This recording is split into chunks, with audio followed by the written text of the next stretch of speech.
Hello अपनी पढ़ाकू family, क्या हाल चाल।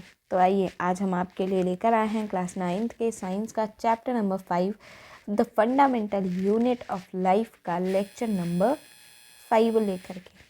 ओके, तो देखिए अभी तक जो है हमने इस चैप्टर में काफ़ी चीज़ें डिस्कस कर ली हैं। लास्ट लेक्चर में हमने डिस्कस किया था कि साइटोप्लाज्म क्या होता है, उसकी ऐसी स्ट्रक्चर होती है, उसका क्या फंक्शन होता है। देन हमने न्यूक्लियस के बारे में भी डीप स्टडी की हुई है। हम प्लाज्मा मेम्ब्रेन के बारे में भी अच्छे से पढ़ चुके हैं। तो अगर आपको इन टॉपिक्स के बारे में डिटेल में जानना है तो आप हमारे लास्ट लेक्चर्स देख सकते हैं। ओके, सो आइए अब जो है आज का हमारा टॉपिक रहेगा जो सेल ऑर्गेनल्स होते हैं, हम उनके बारे में स्टडी करेंगे। ओके, सो आज की हमारी फर्स्ट हेडिंग है cell organelles. Cell organelles. Okay, अब देखिए सेल ऑर्गेनल्स यूजुअली क्या होते हैं। इनको जब हम इनके नेम को डिफाइन करते हैं, जैसे जब हमने ये लिखा है सेल ऑर्गेनल्स, तो ये नाम ही अपने आप में जो है कुछ चीज़ें, कुछ वर्ड्स यहाँ पर एक्सप्रेस करता है। सेल ऑर्गेनल्स यानी कि सेल के अंदर जो भी ऑर्गन की तरह, क्योंकि हम यहाँ पर ऑर्गन नहीं बोल सकते हैं क्योंकि ऑर्गन वर्ड के आगे भी इन्होंने यहाँ पर ELLES वर्ड लगाया हुआ है। इसका मतलब है कि ये चीज़ें कहीं ना कहीं कुछ तो ऑर्गन से डिफरेंट है ना। और ऑर्गन से डिफरेंट इसलिए है क्योंकि हम जब जो हमारे कह सकते हैं कि जो जटिल जीव होते हैं उनमें हम ऑर्गन बोलते हैं एक अंग को, और यहाँ हम एक सेल की बात कर रहे हैं जो कि खुद ढेर सारी सेल्स के साथ जुड़कर पता नहीं कितने सारी चीज़ों को कॉम्प्लेक्स बना करके तब एक ऑर्गन बनाता है ना। सो सेल ऑर्गेनल्स क्या होते हैं जो कि ऑर्गन के जैसे हों, यानी कि सेल के जो ऑर्गन के जैसे हों, उनको हम सेल ऑर्गेनल्स बोलते हैं। ओके, अब ये जो होते हैं क्या होते हैं, मेम्ब्रेन बाउंड छोटी छोटी स्ट्रक्चर्स होती हैं। ये चीज़ हम पहले ही पढ़ चुके हैं, है ना। सेल ऑर्गेनल्स जो होते हैं ये क्या होते हैं, बेसिकली ये सेल की ही मेम्ब्रेन से निकली हुई छोटी छोटी स्ट्रक्चर्स होती हैं। ठीक है, अब चूंकि ये मेम्ब्रेन से निकली हैं तो उसी वो मेम्ब्रेन इनको चारों तरफ से कवर तो कर ही रही होती है। ओके, सो इनके बारे में फर्स्ट पॉइंट हम यही लिखते हैं that these are membrane bound little structures within the cell okay, cell के अंदर रहते हैं ये। अब देखो इनका मेनली काम क्या होता है। सेल ऑर्गेनल्स जो कि सेल की डिफरेंट जो एक्टिविटीज़ होती हैं, जो उसके अंदर डिफरेंट चीज़ें हो रही हैं, डिफरेंट एक्टिविटीज़ हो रही हैं, डिफरेंट प्रोसेसेस हैं, उनको एक सेपरेट बेसिस पर यहाँ पर उनकी प्रोसेस को मेंटेन रखना। ठीक है, जैसे हमने लास्ट लेक्चर में भी बात की थी कि डाइजेशन अलग जगह पे होता है, एब्जॉर्प्शन अलग जगह पे होता है, एंड एक्सक्रीशन अलग जगह पे होता है ना। सो हर एक चीज़ का अपना एक काम होता है कि तुमको ये काम करना है, तुमको ये काम करना है। ठीक है, एक दूसरे के पीछे झगड़ा नहीं करना है कि तुम मेरा काम कर दो, तुम मेरा काम कर दो, नहीं। ठीक है, सो यहाँ पर बेसिकली हम यहाँ पर लिखेंगे that what is the function of cell organelles. Cell organelles keeps the activities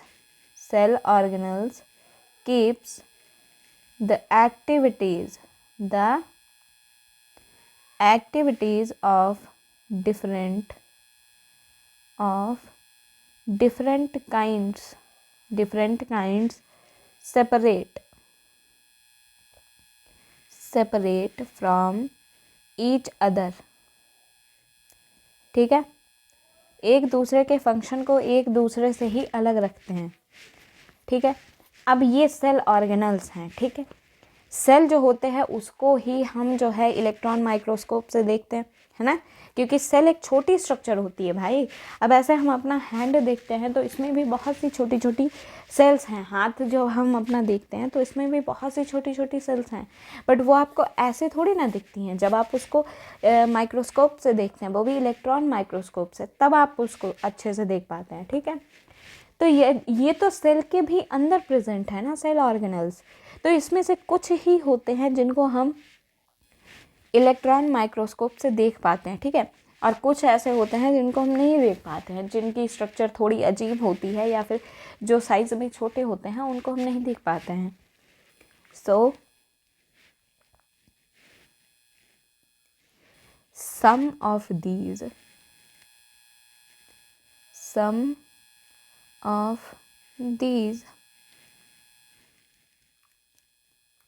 these organelles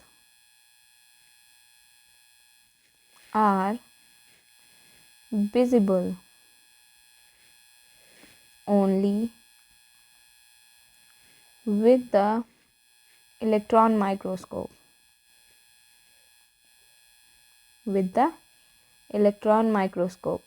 ठीक है. अब हमने यहाँ पर क्या देखा है कि ये मेम्ब्रेन बाउंड होते हैं, है ना. ये एक दूसरे की एक्टिविटी को एक दूसरे से अलग रखते हैं. अब यही चीज़ जो होती है यूकैरियोट्स को प्रोकैरियोट्स से अलग करती है. ठीक है. यूकैरियोटिक सेल्स जो होते हैं वो ज़्यादा डेवलप्ड होते हैं और उनमें ये मेम्ब्रेन बाउंड स्ट्रक्चर्स जो होती हैं काफ़ी सही से डेवलप्ड होती हैं. उनमें अलग अलग ऑर्गन अपनी अलग अलग मेम्ब्रेन के साथ होता है, अलग अलग अपना फंक्शन कर रहा होता है, वेल डेवलप्ड होता है. जबकि प्रोकैरियोट्स जो होते हैं इनमें डेवलपमेंट में जो है चीज़ें थोड़ी पीछे रह जाती हैं. ठीक है. सो ये जो है एक कह सकते हैं ये एक फीचर है जो कि यूकैरियोटिक सेल्स को अलग करता है प्रोकैरियोटिक सेल्स से. ठीक है. So one of the features is one of the features of eukaryotic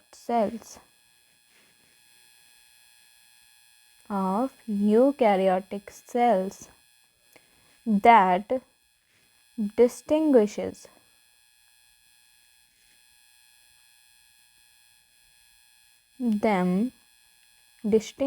them from prokaryotic cells.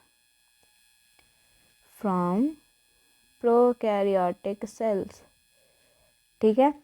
तो ये जो है यहाँ पर ऐसा चीज़ होती है कि मतलब ऐसे ये ऑर्गेनल्स होते हैं जिनके बेसिस पर हम डिवाइड भी कर सकते हैं. मतलब हम पहचान सकते हैं कि कौन सी हमारे पास यूकैरियोटिक सेल है और कौन सी हमारे पास प्रोकैरियोटिक सेल है. ओके. तो ये तो हमने बेसिक सी चीज़ पढ़ ली है सेल ऑर्गेनल्स के बारे में. अब हम एक एक करके धीरे धीरे जो है ऑर्गेनल्स के बारे में जानेंगे. कौन सा ऑर्गेनल कैसा है, क्या उसकी पोजीशन होती है, क्या उसका फंक्शन होता है, क्या उसकी स्ट्रक्चर होती है. ओके. सो सबसे फर्स्ट नंबर पर हमारा आ जाता है endoplasmic reticulum. Endoplasmic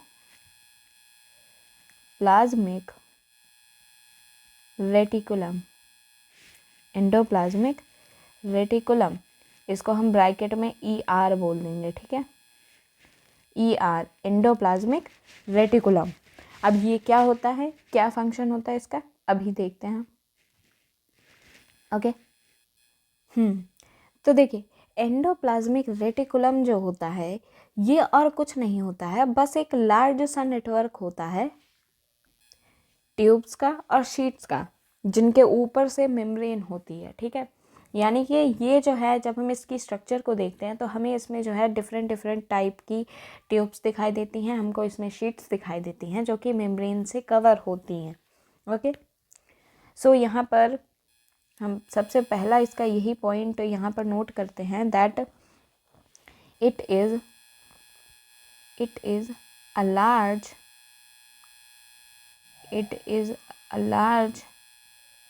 network of membrane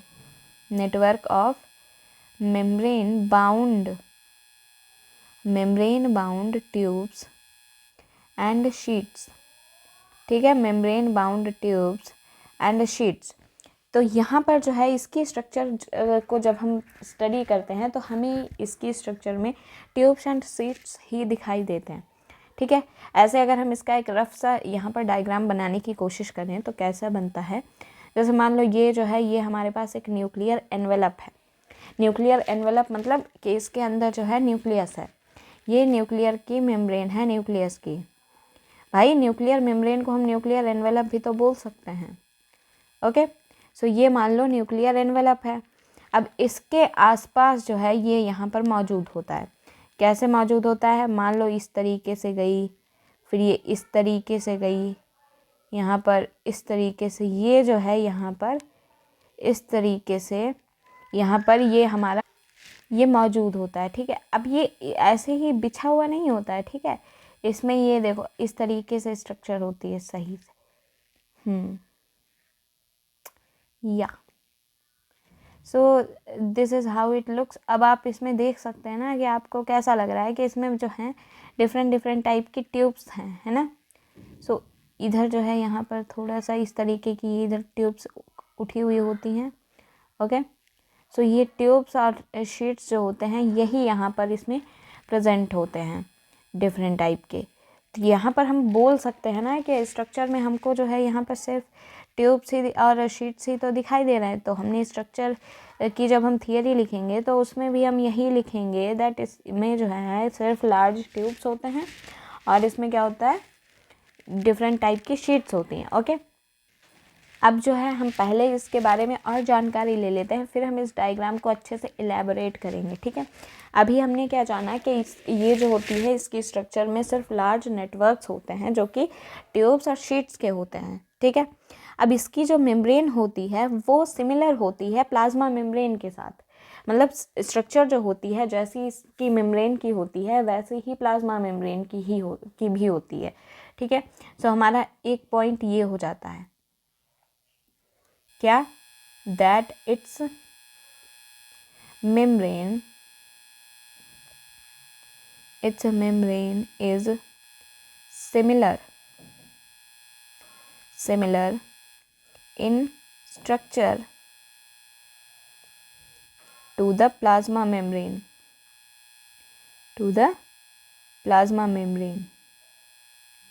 okay.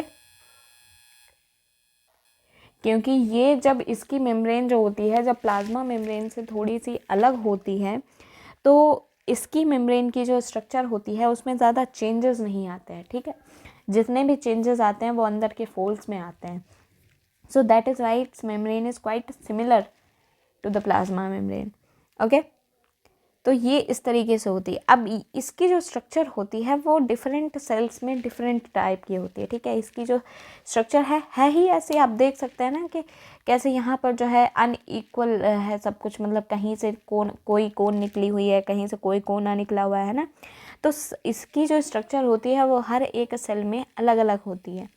So it varies greatly in appearance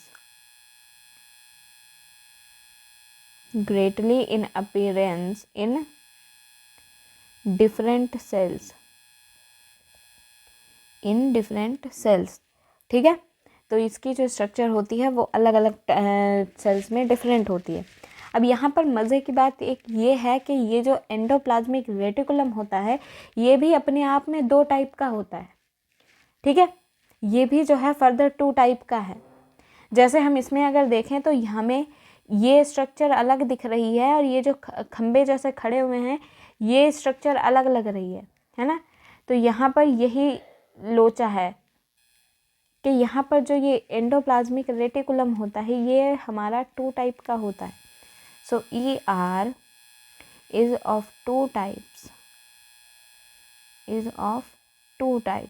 अब ये 2 टाइप कौन कौन से होते हैं इनको हम देखते हैं। ठीक है, सबसे पहला होता है हमारे पास रफ एंडोप्लाज्मिक रेटिकुलम। कौन सा? Rough endoplasmic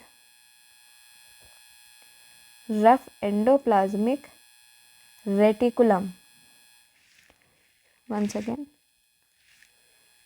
rough endoplasmic reticulum जिसको हम शॉर्ट फॉर्म में RER से डिनोट करते हैं।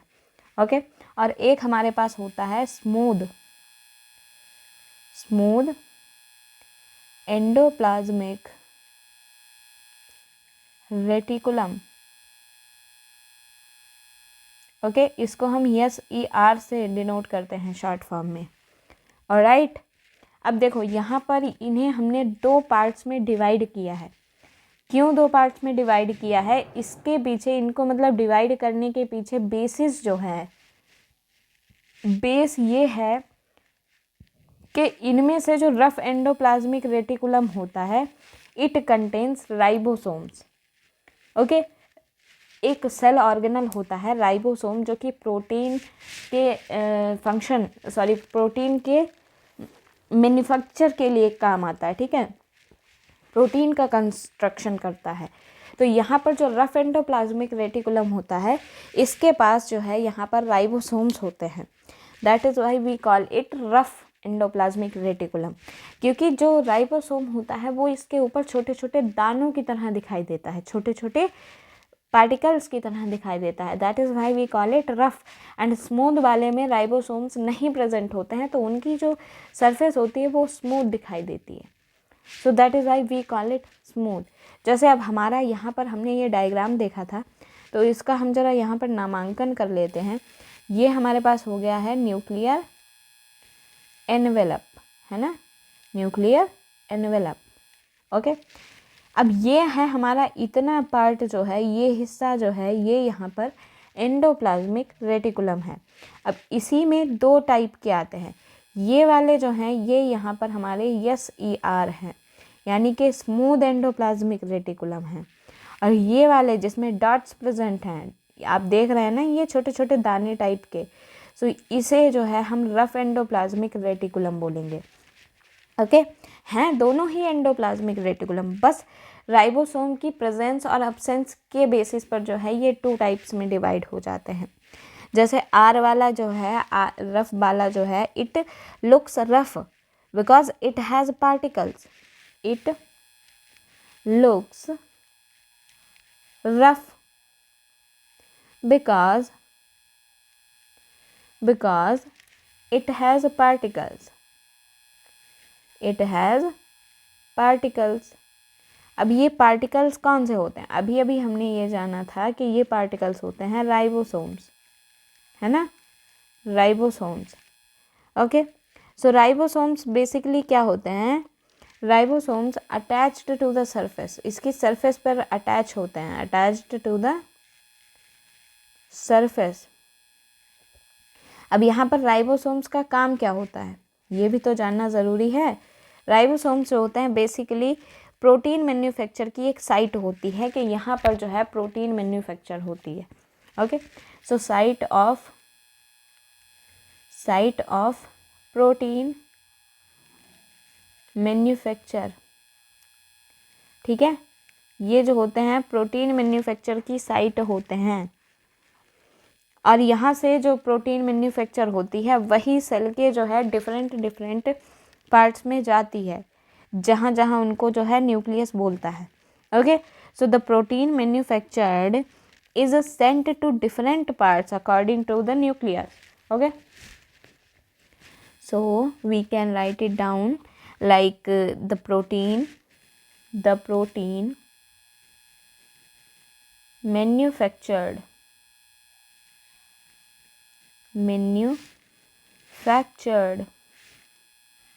is sent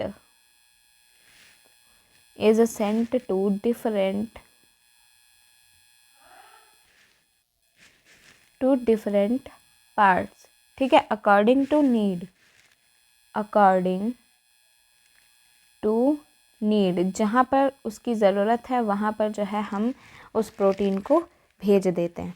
सो ये यहाँ पर कहानी रहती है हमारे रफ एंडोप्लाज्मिक रेटिकुलम की। अब हम यहाँ पर आ जाते हैं हमारे स्मूथ एंडोप्लाज्मिक रेटिकुलम की। तो वही है ना, ये भी जो है ये स्मूथ रहता है क्योंकि इसमें जो है राइबोसोम्स प्रेजेंट नहीं होते हैं। सो राइबोसोम्स आर नॉट प्रेजेंट, ठीक है, इसमें राइबोसोम्स प्रेजेंट नहीं होते हैं। अब ये जो होता है स्मूथ एंडोप्लाज्मिक रेटिकुलम, ये जो है यहाँ पर मैन्युफैक्चर करता है फैट्स को, लिपिड्स को।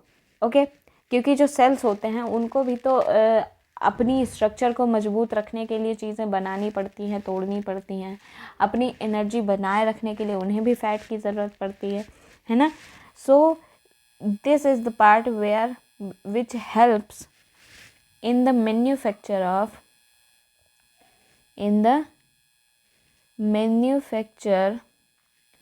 of lipids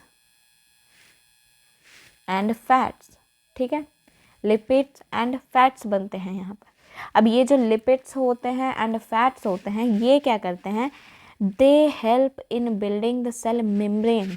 वो उस सेल की जो मेम्ब्रेन होती है उसको बनाने में, उसको और ज़्यादा मजबूत करने में मदद करते हैं। ठीक है, सो लिपिड्स एंड फैट्स जो होते हैं basically help in building, one second, help in building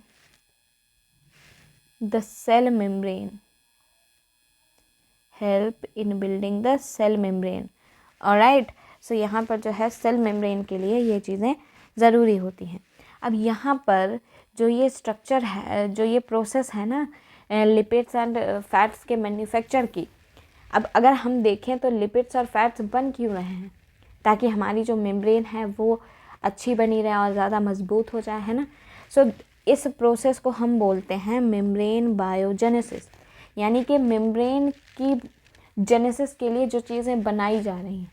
ठीक है, so it is called membrane biogenesis. ठीक है, तो यहाँ पर जो है इस तरीके से जो है हम यहाँ पर इनको 2 पार्ट्स में डिवाइड करते हैं।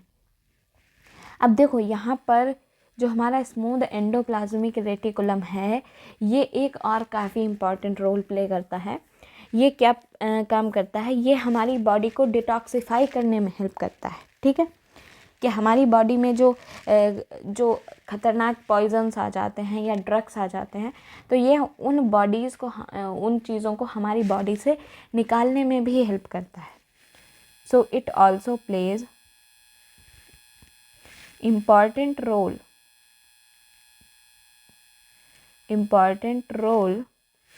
in detoxifying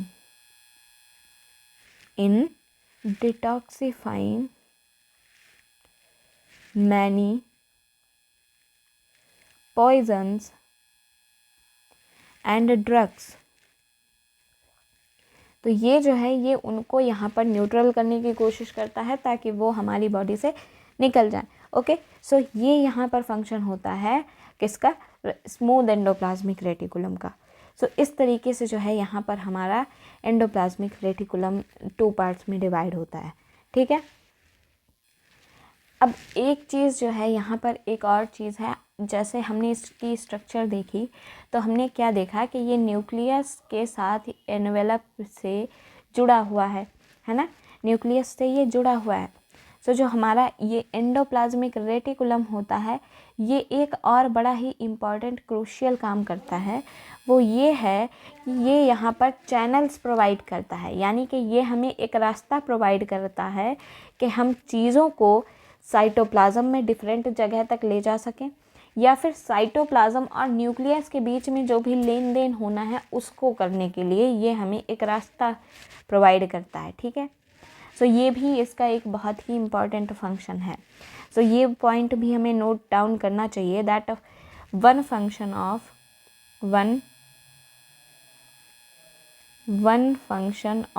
ER is to serve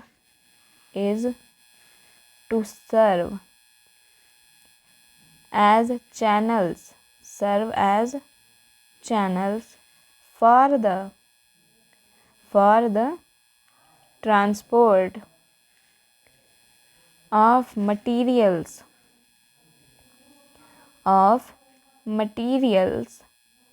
between various regions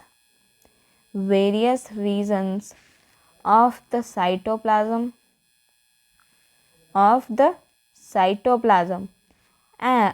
and between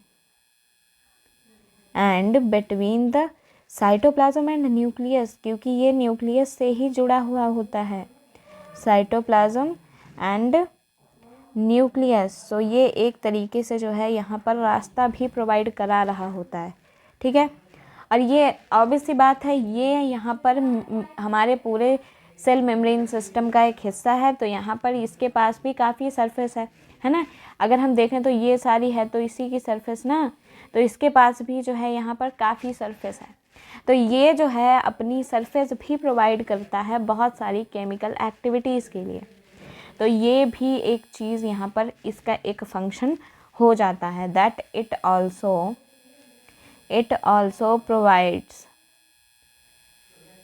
also provides a surface for some biochemical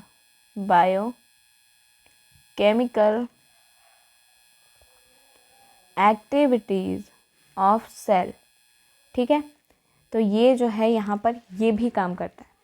तो ये जो है पूरी चीज़ होती है हमारी एंडोप्लाज्मिक रेटिकुलम के बारे में, जो कि यहाँ पर हमारा मेम्ब्रेन बाउंड स्ट्रक्चर होती है। तो ये इस तरीके से इसकी स्ट्रक्चर होती है, इस तरीके से इसका फंक्शनिंग होती है, और इस तरीके से हम इसको 2 पार्ट्स में डिवाइड करते हैं। तो यहाँ पर ये चीज़ें हो जाती हैं हमारे एंडोप्लाज्मिक रेटिकुलम के बारे में। ठीक है, अब देखो यहाँ पर जो एंडोप्लाज्मिक रेटिकुलम है वो बहुत सी चीज़ों की मैन्युफैक्चरिंग कर रहा है ना। जैसे रफ एंडोप्लाज्मिक रेटिकुलम में जो राइबोसोम है वो यहाँ पर प्रोटीन्स बना रहा है, और जो यहाँ पर हमारा स्मूथ एंडोप्लाज्मिक रेटिकुलम है वो हमारे लिए फैट्स बना रहा है, लिपिड्स बना रहा है ना। तो अब ऐसा तो नहीं है ना, हमको जो है इन चीज़ों को बाकी चीज़ों तक भी तो ट्रांसपोर्ट करना है, और जो चीज़ें बनी हैं उनमें कुछ बदलाव भी ज़रूरी होंगे, है ना, ताकि हर सेल का जो हर पार्टिकल है, जो हर ऑर्गेनल है, वो सारी चीज़ों को अपने अपने हिसाब से यहाँ पर यूज़ कर सके। ओके, सो अब जो है यहाँ पर एक और ऑर्गेनल आता है जो कि है गोल्जी अपैरेटस। ठीक है, तो अब हम बात करेंगे नेक्स्ट सेल ऑर्गेनल के बारे में, गोल्जी अपैरेटस, जो कि आगे का काम करता है।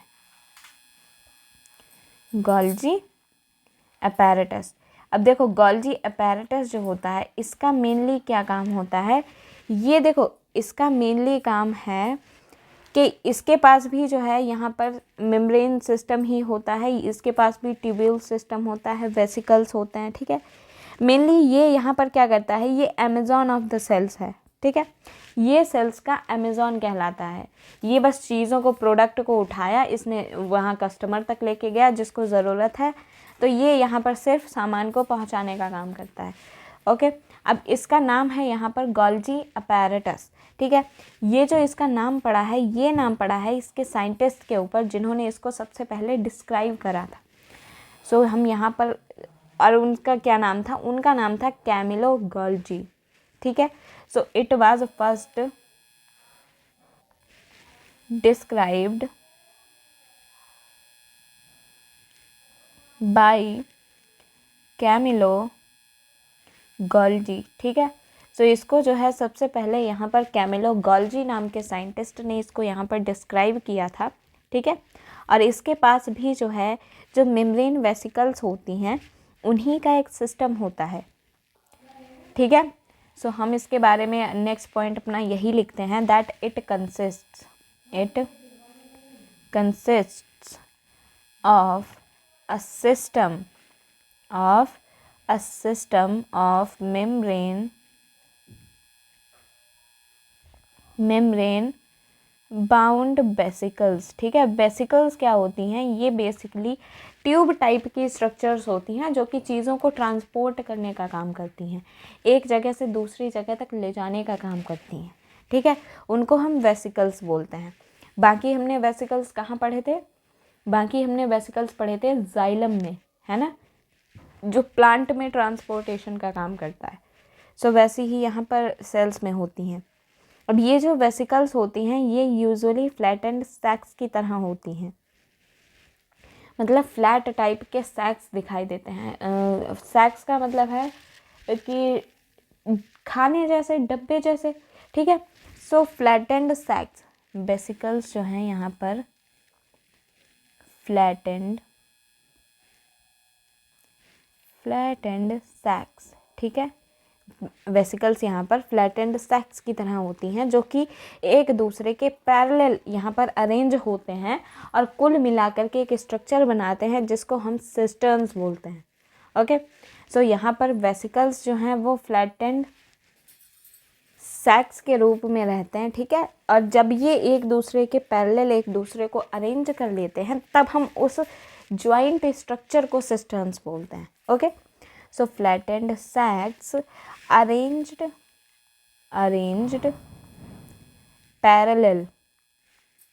पैरेलल टू ईच अदर, ठीक है, टू ईच अदर, एंड इस फुल स्ट्रक्चर को हम क्या बोलते हैं? सिस्टर्न्स, ठीक है। सो इस चीज़ को हम बोलते हैं यहाँ पर सिस्टर्न्स। अब सिस्टर्न्स जो होते हैं यही मतलब ये जो यहाँ पर पैरेलली अरेंज होते हैं, यही इनकी जो मेम्ब्रेन होती है वो एंडोप्लाज्मिक रेटिकुलम की मेम्ब्रेन के साथ बाउंड होती है, उसके साथ अपने कनेक्शंस बना लेती है, तभी तो वहाँ पर चीज़ मैन्युफैक्चर होके इसके थ्रू जो है इसमें आती है और ये जो है उसको उसकी टारगेट जगह पे पहुँचाता है, ठीक है। So cisterns have connections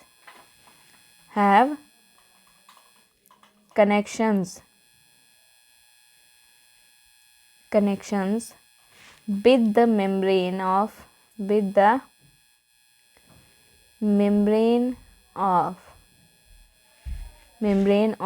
ER, endoplasmic reticulum, ठीक है। यहाँ पर जो है इनका इस तरीके से काम होता है। अब जो मटेरियल यहाँ पर ER में बना है, ठीक है, वो यहाँ पर गोल्जी अपैरेटस में पैक होगा, डिस्पैच होगा, ठीक है, और फिर वेरियस टारगेट सेल्स तक पहुँचेगा। सो अब हम अपना ये पॉइंट भी लिखते हैं।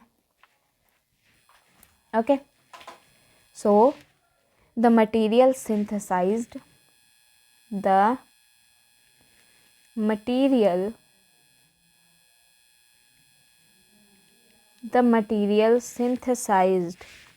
near the ER is packaged। भाई देखो, अमेज़ॉन जो होता है उसमें क्या होता है कि अमेज़ॉन खुद थोड़ी ना चीज़ों को मैन्युफैक्चर करता है, बस शॉप किसी और की होती है। अमेज़ॉन क्या करता है, उस शॉप से प्रोडक्ट को उठाकर बस उसको पैक कर देता है और उसको डिस्पैच कर देता है, ठीक है, मतलब उसको जो है कस्टमर तक पहुंचा देता है घर बैठे। तो वही काम यहाँ पर ये कर रहा है। So it packaged and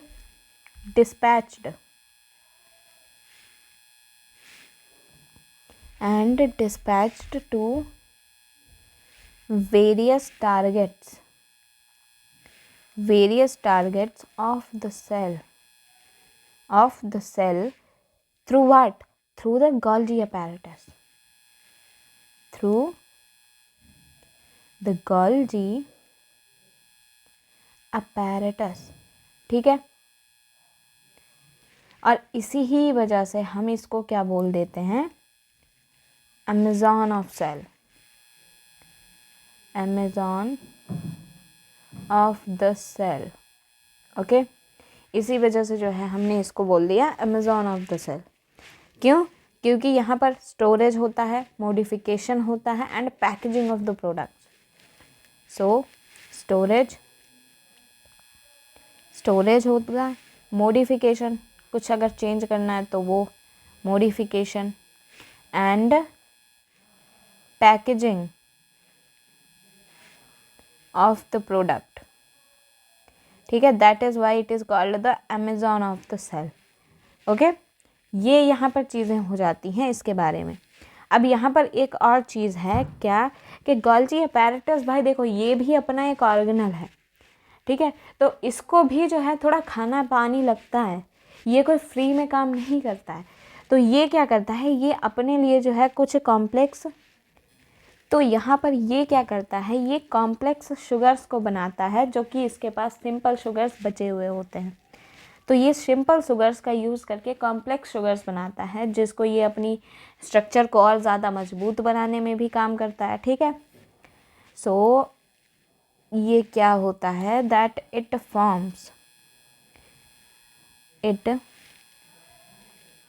can make complex sugars from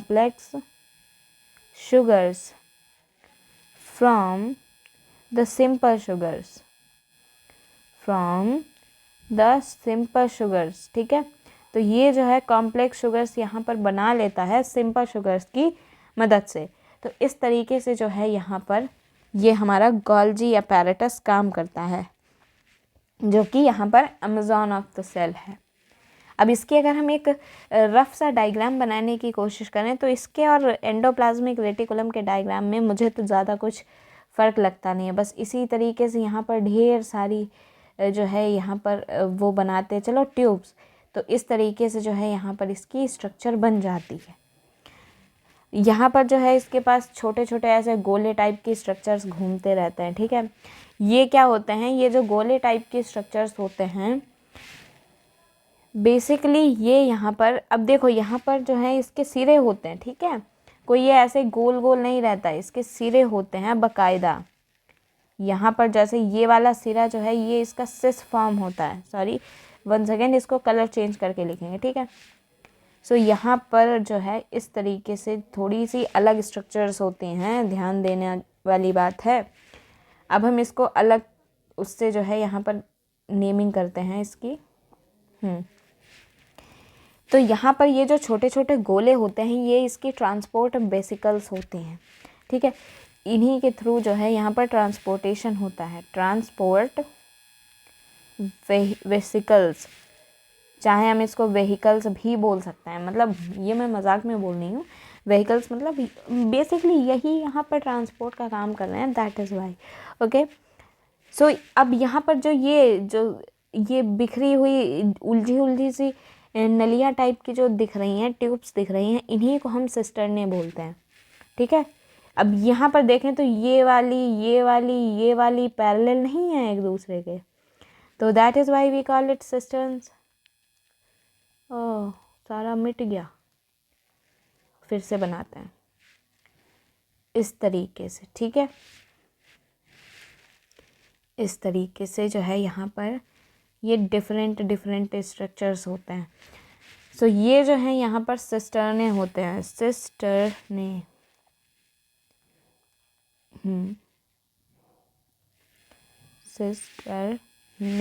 ठीक है। ये सिस्टर्ने होते हैं।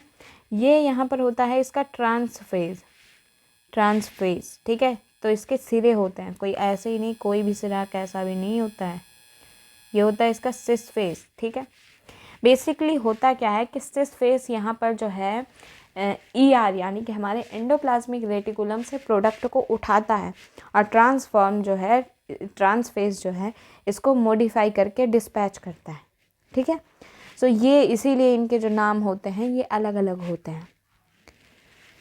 सो ये जो होती है कुछ चीज़ें होती हैं हमारे ये गोल्जी अपैरेटस के बारे में, ठीक है। अब देखो एक और चीज़, इसकी जो ये नलियाँ होती हैं इसके बीच का जो हिस्सा होता है उसको हम ल्यूमन बोलते हैं, यानी कि नली के अंदर जो खाली जगह होती है, जो पाइप होता है, उसको हम बोलते हैं ल्यूमन। सो ये जो है गोल्जी अपैरेटस के बारे में है। सो आज का लेक्चर यहीं तक रखते हैं, और अगर आपने ये लेक्चर यहाँ तक देख लिया है so thank you very much for watching this video. And अगर आपको ये वीडियो ज़रा भी इन्फॉर्मेटिव लगा है, अच्छा लगा है, तो लाइक ज़रूर करें, शेयर ज़रूर करें और हमारे चैनल को सब्सक्राइब ज़रूर करें। थैंक यू वेरी मच, मिलते हैं नेक्स्ट लेक्चर के साथ, तब तक के लिए बाय।